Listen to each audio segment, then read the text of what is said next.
ఈయనకి ఇష్టం ఉండదు. పడమంటారా? అవును అసలు సా గా చాలా చివరిలో చాలా అసహ్యంగా పాడించారు. సంకల్ప ఎంత అసహ్యంగా పాడగలరో అంత అసహ్యంగా పాడమని చెప్పారు. అందుకని ఆ సాగాలు ఎక్కడో ఉంటాయి. ఈ క్యారెక్టర్ సెలక్షన్కి కూడా అదే క్రైటీరియా ఉండిందంట కదండి. మేబీ ఉండొచ్చు, చెప్పలేదు.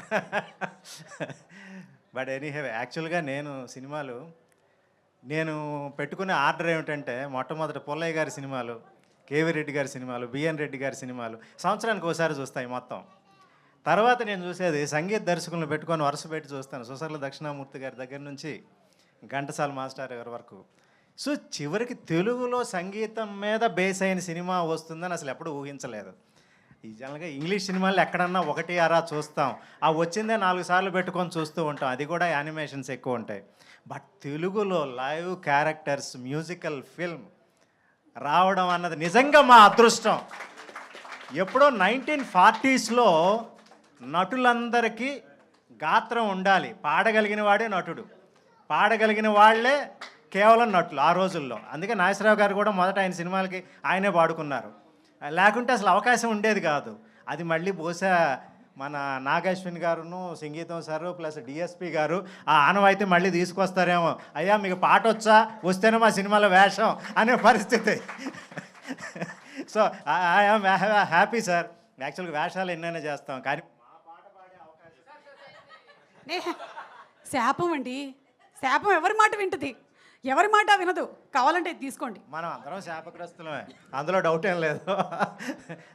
అదే మా సుమక్క ఇంతకుముందే పాప మా అహల్య వయసు గురించి చెప్తుంది. అక్కాయ మనకెందుకు వయసుల గురించి చెప్పు, మనం ఇప్పటి వాళ్ళమా చెప్పు, ఎప్పుడో స్వాతంత్రం వచ్చిన టైంలో వాళ్ళం. కట్ చేయండి, శాపం తర్వాత నీ సంగతి చూసుకుంటాను. సార్ యాక్చువల్గా కేవీ రెడ్డి గారి దగ్గర నుంచి నాగేశ్వన్ గారి దాకా అంటే తెలుగు సినిమా మొత్తం కవర్ అవుతుంది. బట్ అది కూడా అక్కర్లేదు, సంగీతం గారి దగ్గర నుంచి సంగీతం గారి దాకా అంటే మొత్తం కవర్ అవుతుంది. What a great thing. ఎంత ఎంత ఎంత ఎన్ని రకాల సినిమాలు.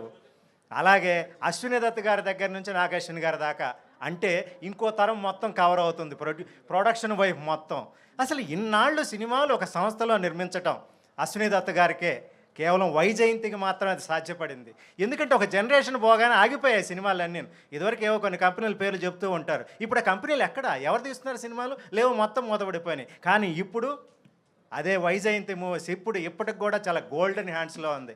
ఎంత మంచి సినిమాలు వస్తున్నాయి. I'm very happy. ఎందుకంటే మేము చదువుకునే రోజుల్లోనే తినటానికి భోజనం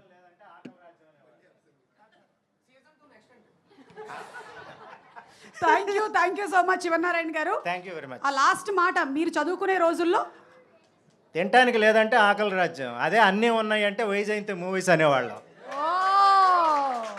సో ఆ వైజయంతి మూవీస్ ఇప్పటికి కూడా అన్నీ ఇస్తుంది, ఆఖరికి musical film also. So that is the greatness of them. So సంగీతం గారికి నా నమస్కారం. అలాగే మా నాగేశ్వని గారికి, మా స్వప్న మేడం, ప్రియాంక మేడం అందరికీ థ్యాంక్స్ అండి. సార్ డిఎస్పి గారు మాకు ఇచ్చిన అవకాశం చాలా గొప్పది. మాతోనే పాడించాలి అనుకోవడం నిజంగా మా అదృష్టం. Thank you sir. Thank you. He did not have an option, no? Thank you so much.